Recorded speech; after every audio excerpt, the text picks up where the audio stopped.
Iowa wide receivers. They've been a punchline in the past, not this year. Why Iowa is going to be so much better and a shot to go deep down the field.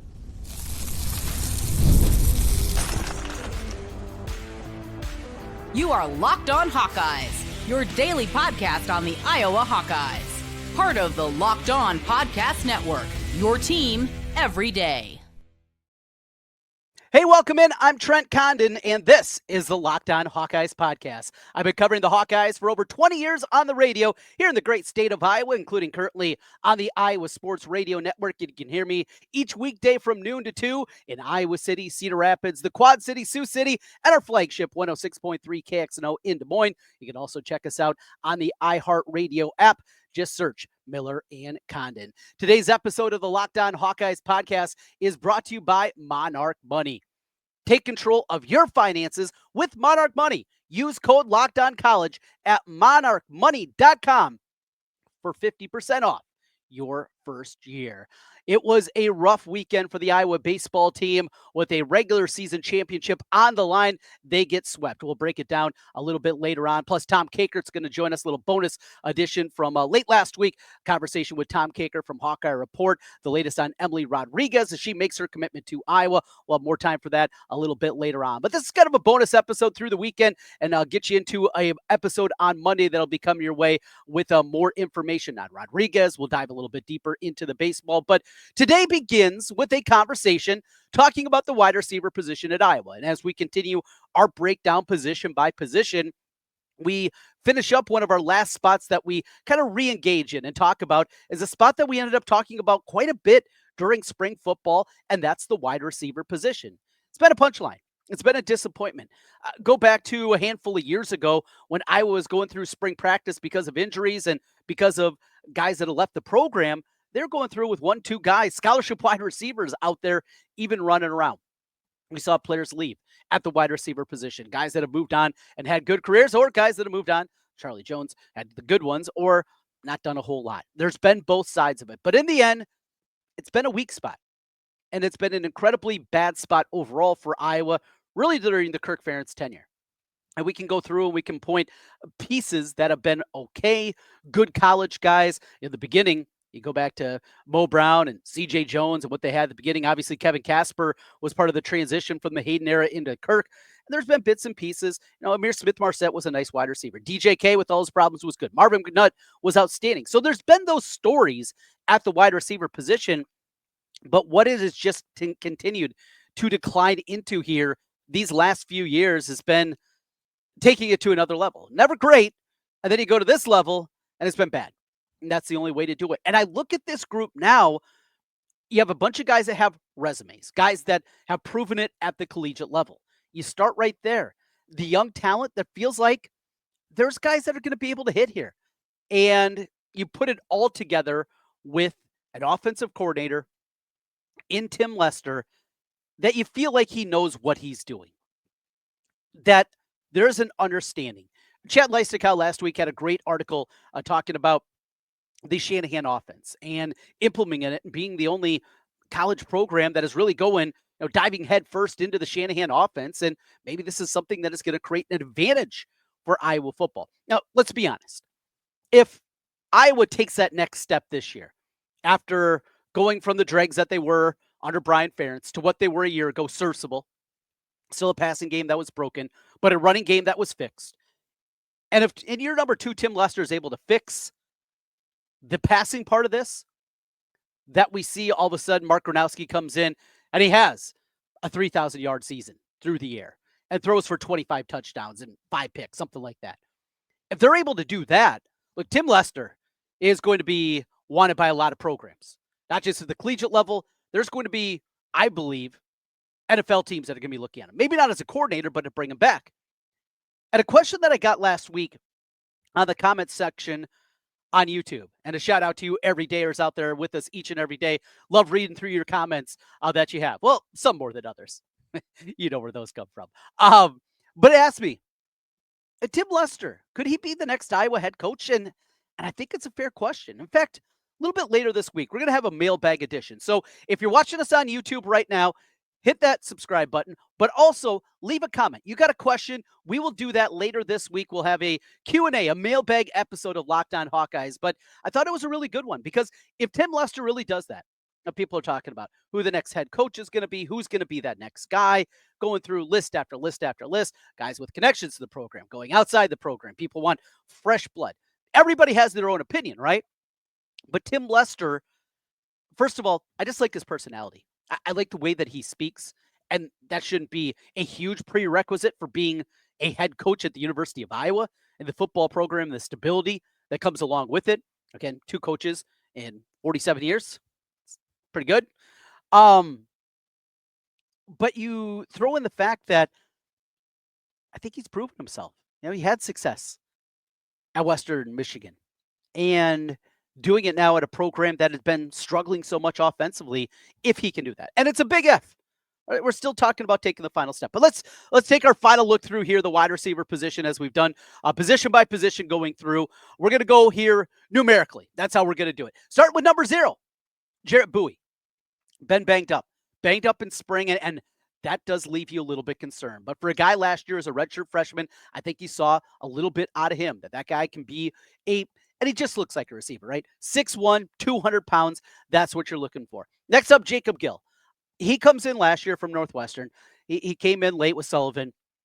All right, you're getting this guy that had, 18, 17 career receptions coming in to the program, something like that. You saw this guy's dependable. Sure hands, knows what to do, knows how to run routes. That underneath guy, just a very solid. You don't want him to be your number 1. He was a year ago, but a solid number 2 or number 3, that's what you get out of Jacob Gill. Now, Seth Anderson, this very well could be the wild card. Seth Anderson, we know, is incredibly fast. We know this guy knows the position. You look at route running, what he was able to do. I think of that corner route that he had that was just overthrown in the end zone when he finally came back into action. It's just, with Seth Anderson, it's injuries. A healthy senior season for Seth Anderson. He could be big play. He could be a guy that's averaging 15, 16, 17 yards per reception and not doing it on 3 catches, doing it on 30, 40 catches. That's the kind of big playability that you can have with a healthy Seth Anderson. Got to put that caveat in there. Dayton Howard. Now, I know it was one play, but he had on that touchdown play that he had late in the season, he made a move. He is big. He is built different, 6'4", 200 pounds. I wondered about him coming out of high school. A Kansas City kid, plays at Park Hill, Missouri, Kansas State. Nobody's really even sniffing around. They like him. He's got the big body and looked like he had a little bit of wiggle to him on that touchdown reception. We saw Reese Vanderzee when he was healthy at the beginning of the year, what he's going to be. I'm excited to see with Vanderzee also what you're going to get out of him now, fully dedicated to being a football player. Remember, this is a multi-sport athlete at the high school level, still came on, gets to Iowa City late, was dealing with injuries leading into August camp, comes in there, and he hits the ground running. Couple touchdowns right away. Reese Vanderzee, what he can be. Sam Phillips, a transfer. He's going to be wearing number 2. Sam Phillips, 5'9", 185. Some people say maybe not even 5'9", but he is fast. Another speed element. Speaking of speed, about Caden Weegan, what you're going to get out of him, and it sounds like they're going to implement him more in the offense, and that was one of the things that he asked for. If he was going to come back to Iowa for his final season, if he was going to come back and not either go into the portal or see if he could find a spot as a returner at the next level, he wanted assurities that he was going to get opportunities more in the offense, and they are going to give him that. And then one final name, KJ Parker, the redshirt freshman out of Illinois. Continue to hear a lot of good things about him. And this is a guy, and KJ Parker, going to be another one of those speed guys. But that's kind of, how many times have we mentioned speed, right? Speed. This is a good thing. This is something that we're looking for out of this group. It's an exciting, doesn't mean that it's an automatic that they're going to be elite, that this is going to be great. No, I don't think you can go there. However, when you go through this group, there are more pieces than they've had in a very long while. And that's not even talking about what they also haven't coming in here in August, as Terrence Smith is going to arrive from Illinois, another one of those big body receivers at 6'4", 185. Terrence Smith, going to be tough, and not something we say very often, to crack that lineup at the wide receiver spot. something very, very different for Iowa football. We continue on the Locked On Hawkeyes podcast. I mentioned this is a bonus episode to begin the week. We'll be back with you later on Monday, diving a little bit deeper into a few topics, but had a chance last Friday to talk with Tom Kakert from HawkeyeReport.com. A lot of good things out of Tom. We'll talk about that as we continue on the Locked On Hawkeyes podcast.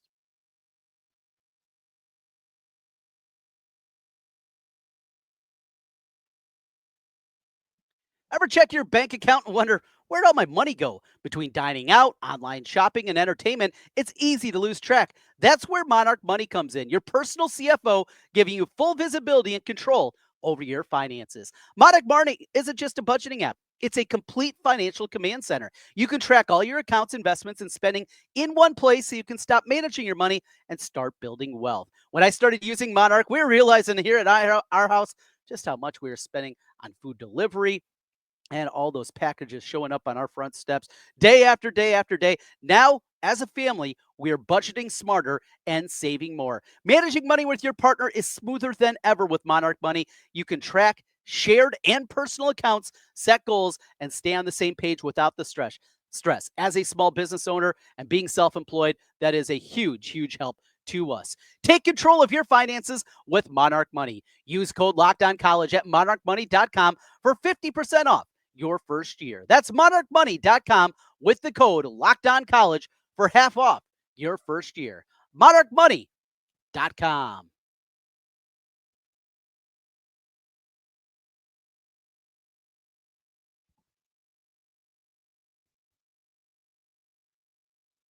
Get to Tom Kakert, HawkeyeReport.com. Tom joins us every single Friday, today being no different. Tom, Trent, and Ken, thank you for jumping on. How are you? Doing well. How are you guys? Doing well. I want to ask you this before I forget, because I promised I would. Emily Rodriguez apparently took her visit yesterday. She's subsequently went on to Indiana, apparently. I guess, any chance she becomes a Hawk and plays for Jan Jensen? What are you hearing about the UCF transfer, Tom? Yeah, I think there's a chance, and they feel like they put their best foot forward on the visit, and she's still taking trips. So I think that's where we're at, is you just don't know what else. She may take more visits after Indiana, so we'll see what happens. But I think some of these people have to start making decisions, right? Because as Ben McCollum was talking at the iClub thing out in Omaha, Omaha and Council Bluffs, I guess, the other night. We're going to start practicing on or doing workouts and stuff on June 2nd. So best that you get to town soon. So I think some people are going to make decisions soon. Those decisions, I know McCullum talked about June 2nd, they're going to start their off-season workouts and hopefully have your roster kind of put together at that point, knowing what it's going to look like going forward. But for next year's class, his first full recruiting class, Jane Kuhn, a kid from his hometown of Storm Lake that he grew up, commits to Creighton last night. Oh, did he? Pretty big blow. And a guy that I know the staff obviously was high on, and most everybody was high on there. I think that was a tough one to swallow. Your takeaway from Kuhn going to Creighton? Not surprised. I had heard a couple weeks ago that it was basically kind of a done deal that he was going to end up at Creighton. And it, what it reminded me of is when Fran came in and Marcus Page ended up going to North Carolina. And not saying that this kid is as good as Marcus Page or anything like that. Just kind of the similar feel. New coach comes in and the die's already kind of cast that he's going to the best player in the state, quote unquote, is going to another place. And he went up there and visited and tried to put his best foot forward to him. But I think Creighton was already well on his mind. Tom, I read a tweet from yesterday, a guy by the name of Evan Mayakawa. You familiar with him? Yes, I know Evan. Yeah. Evan and I correspond frequently, privately. So, gotcha. Yeah. So apparently, this is the how much schools, men's basketball programs have estimated to have spent their NIL money, and Iowa spent the third highest amount. Indiana 10.1, USC 9.9 million, Iowa 9 million, out of Michigan, Kentucky, St. John's, who's got an endless flow of cash. I can tell you, Is that true? No, that is an estimation of what the roster is worth, not what was spent. He's Ken Pomeroy. He is one of the analytical guys. Basically, this is what the roster would cost in terms of that. So no, this is not strictly a financial thing. I was going to say, I thought they were starving for money. Yeah, it's probably a little more than half that total, based on what I've heard. Still quite a chunk compared to where they were. Right? It's still better than the 1.5 or 1.1, depending on who you speak with on what they spent last year. So yes, they have significantly improve their investment into their basketball roster this year, and they're still trying to finish it up. But McCollum told Chad Leistico the other day they're trying to get one more that can help them. I know that people were all charged up about a couple of guys that including the kid that visited, but it just the financial aspect of things right now, they're kind of hamstrung. I think there's just not another $1 million player or whatever that you can really throw out there right now. So they've got to adhere to a little bit of a budget right now and try to make that work. And so they're going to must find somebody that can help. It doesn't mean specific position. Obviously they'd love to get a big kid that could bang a little bit and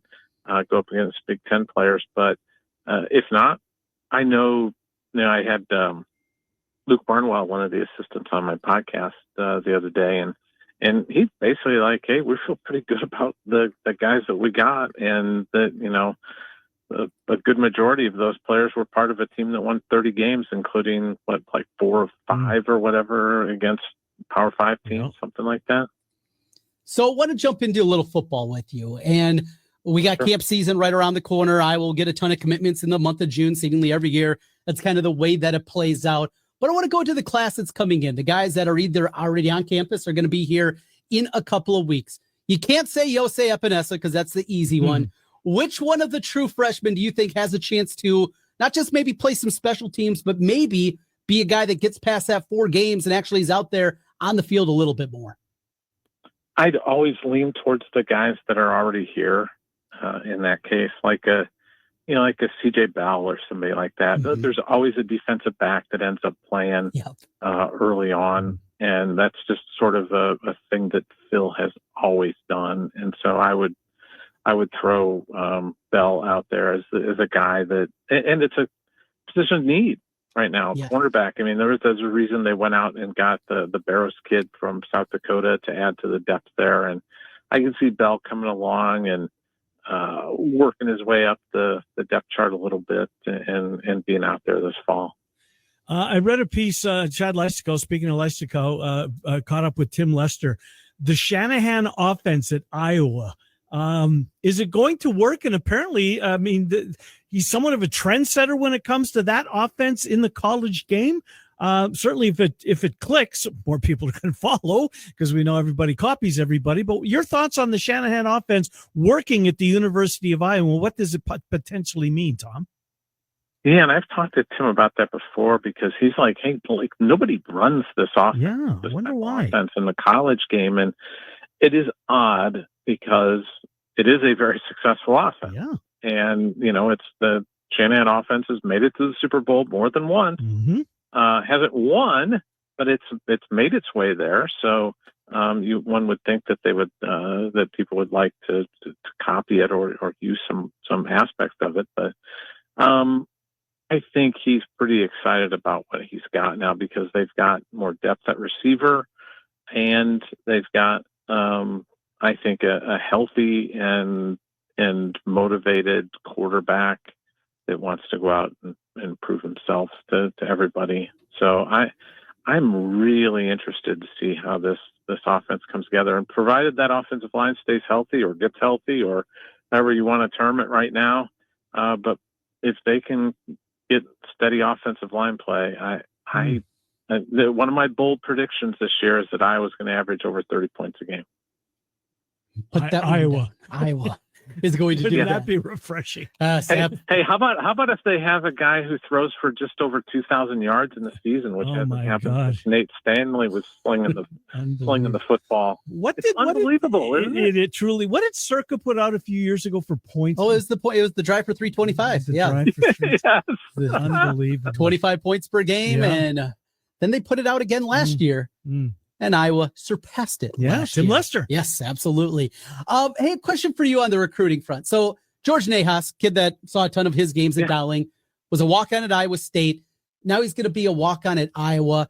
Walk-ons now, where I want to go, and not just Nahas, but the guys that have departed, those walk-ons for the most part that have left Iowa.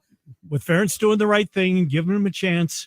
How is this going to work? They're already enrolled at another school. A lot of them went through spring practice at another school. They're just welcome back with open arms. Do they have to go back in the portal? Can you give us any insight into that, Tom?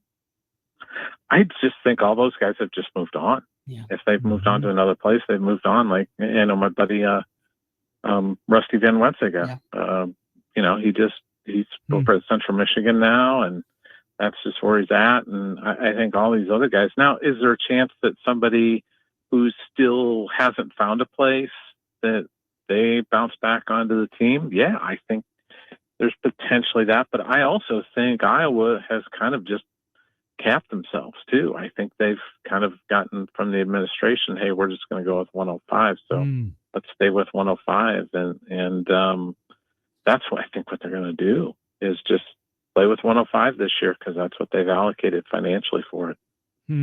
The books are starting to put out, more of them are starting to put out the win totals. We'd seen 7.5 earlier. Circa back that up. There's 7.5 on Iowa's win total this year when it comes to football. Do you have an opinion either way, Tom, as you look at it? Obviously, that back-to-back home games, home to Penn State, Minnesota, and Oregon.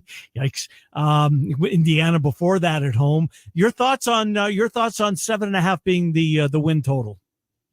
Yeah, I could have swore somebody had it out there at 6.5 early. Did they? FanDuel did or something. I think had them at 6.5, and it's gotten bet up to 7.5. And I think 7.5 is the right number.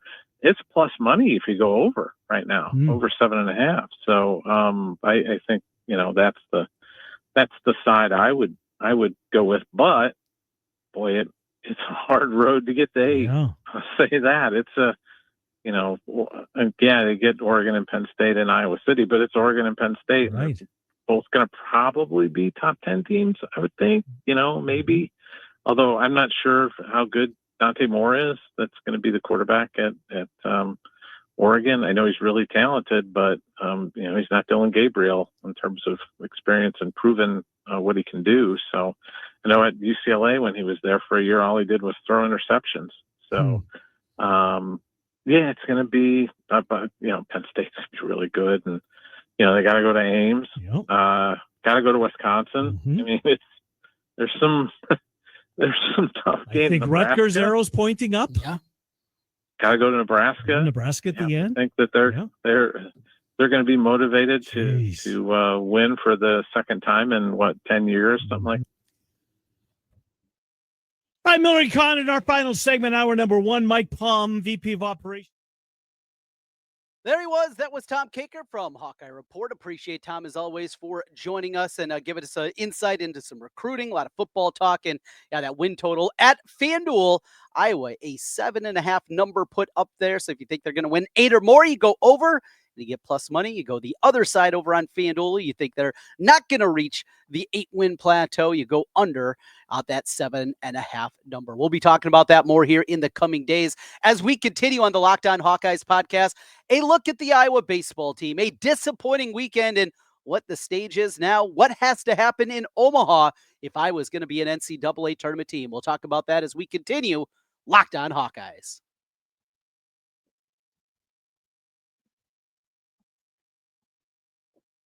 Trent Condon back with you one final time on the Locked On Hawkeyes podcast. Thanks for being with us and making Locked On Hawkeyes your first listen every day. Your team every day. That's what we do here on the Locked On Network. And a big shout out to you everydayers with us each and every day. Thanks for making Locked On Hawkeyes your first listen every single day. All right, Iowa baseball limping to the finish line here as they are swept at the hands of Oregon. A couple of takeaways. Championships on the line. Frustrating. Right there. Cruising through. Couple of different, but boy, Oregon's good.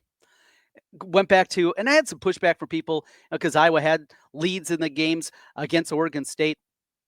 Boy, just the depth of those lineups, the way that they grind you, the depth that they have in the bullpen.